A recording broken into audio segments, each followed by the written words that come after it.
Hi friends, welcome to Sai Meenakshi channel. இன்றைக்கி egg வச்சு இந்த மாதிரி ஒரு ஈவினிங் ஸ்நாக்ஸு எப்படி செய்யறதுன்னு பார்க்கலாம்.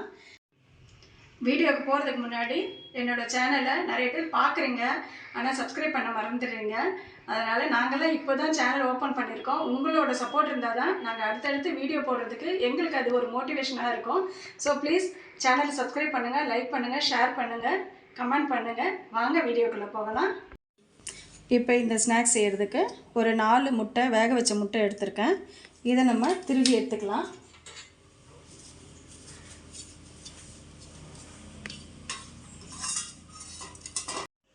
பாருங்கள், இப்போ இந்த மாதிரி திருவி வச்சுருக்கேன் பார்த்தீங்களா? இதை மாதிரி நம்ம 4 முட்டையும் திருவி எடுத்துக்கலாம். இப்போ பாருங்கள், 4 முட்டையும் திருவி எடுத்தாச்சு. காய் செய்கிறதுலேயே நீங்கள் திருவி எடுத்துக்கலாம். இப்போ 2 பெரிய வெங்காயம் கட் பண்ணி வச்சுருக்கோங்க. இதை இந்த முட்டை கூட நம்ம ஆட் பண்ணிக்கலாம். நல்லா பொடியாக நறுக்கி வச்சுருக்கேன். இப்போ இதுலேயே கொஞ்சம் இஞ்சி பூண்டு பேஸ்ட்டு ரெடி பண்ணி வச்சுருக்கேன். இதையும் இதில் போட்டுக்கலாம்.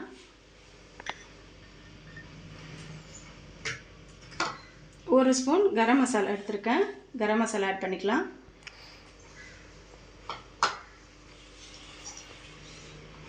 கொத்தமல்லி தழை கொஞ்சம் கட் பண்ணி வச்சுருக்கேன். இதையும் இதில் போட்டுக்கலாம். இது நல்லா ஃப்ளேவராக இருக்கும், வாசனையும் நல்லாயிருக்கும், டேஸ்ட்டும் இது போட்டோம்னா டேஸ்ட்டும் நல்லாயிருக்கும். ஒரு பச்சை மிளகாய் பொடியாக நறுக்கி வச்சுருக்கேன். இதையும் நம்ம ஆட் பண்ணிக்கலாம். காரத்துக்கு ஏற்ற மாதிரி ஒரு ஸ்பூன் மிளகாத்தூள் ஆட் பண்ணிக்கிறேன். நீங்கள் உங்களுக்கு தேவையான அளவுக்கு 2 ஸ்பூன் கூட ஆட் பண்ணிக்கலாம். உங்களுக்கு காரம் எந்த அளவுக்கு தேவையோ அந்த அளவுக்கு நீங்கள் ஆட் பண்ணிக்கோங்க.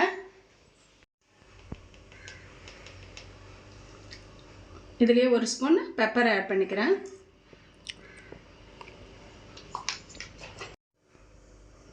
இதுலேயே கொஞ்சம் தேவையான அளவுக்கு சால்ட்டு போட்டுக்கலாம். கொஞ்சம் மஞ்சத்தூள் ஆட் பண்ணிக்கிறேன். இப்போ எல்லாம் ஆட் பண்ணியாச்சுங்க. இப்போ இதை நல்லா கலந்து விட்டுக்கலாம்.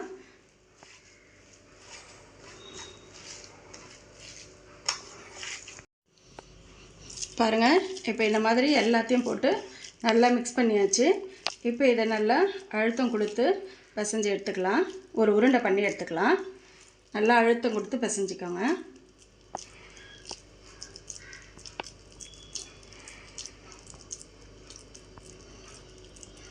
இப்போ இதை பாருங்கள், ஒரு தட்டு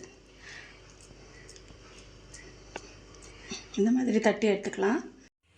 இப்போ பாருங்கள், இந்த மாதிரி ரவுண்ட் ரவுண்டாக தட்டி எடுத்துக்கோங்க. அரிசி மாவு எடுத்து வச்சுருக்கேங்க. இப்போ இந்த அரிசி மாவில் இதை போட்டு 2 சைடும் திருப்பி எடுத்துக்கலாம். 2 சைடும் மாவு டிப் பண்ணணும்.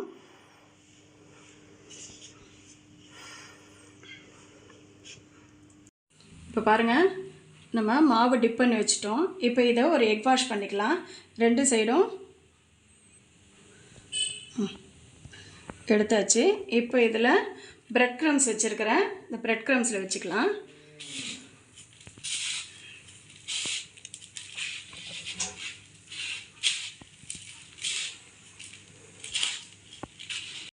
இப்போ ஒரு கடாயில் எண்ணெய் தேவையான அளவு எண்ணெய் ஊற்றி வச்சுருக்கேங்க.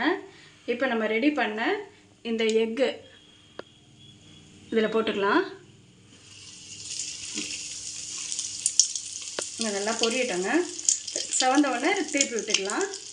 இப்போ பாருங்கள், நல்லா செவந்துடுச்சு. இப்போ இதை பிளேட்டுக்கு மாற்றிக்கலாம்.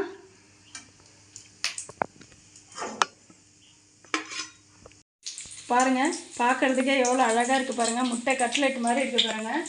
இந்த மாதிரி நீங்கள் ஈவினிங் ஸ்நாக்ஸ் பிள்ளைங்களுக்கு செஞ்சு கொடுத்தீங்கன்னா நல்ல விருப்பமாக சாப்பிடுவாங்க. நீங்களும் ஒரு முறை இந்த மாதிரி ட்ரை பண்ணி பாருங்கள்.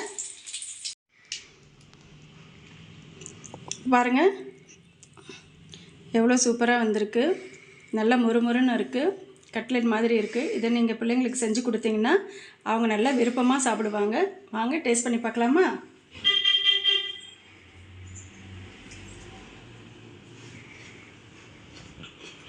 சூப்பராக இருக்குங்க. நல்லா டேஸ்ட்டாக மொறுமொறுன்னு இருக்குது. நீங்களும் வீட்டில் இதில் செஞ்சு பாருங்கள். ட்ரை பண்ணி பார்த்துட்டு கமெண்ட் பாக்ஸில் கமெண்ட் பண்ணுங்கள். நெக்ஸ்ட் வீடியோவில் பார்க்கலாம். டாடா, பாய்.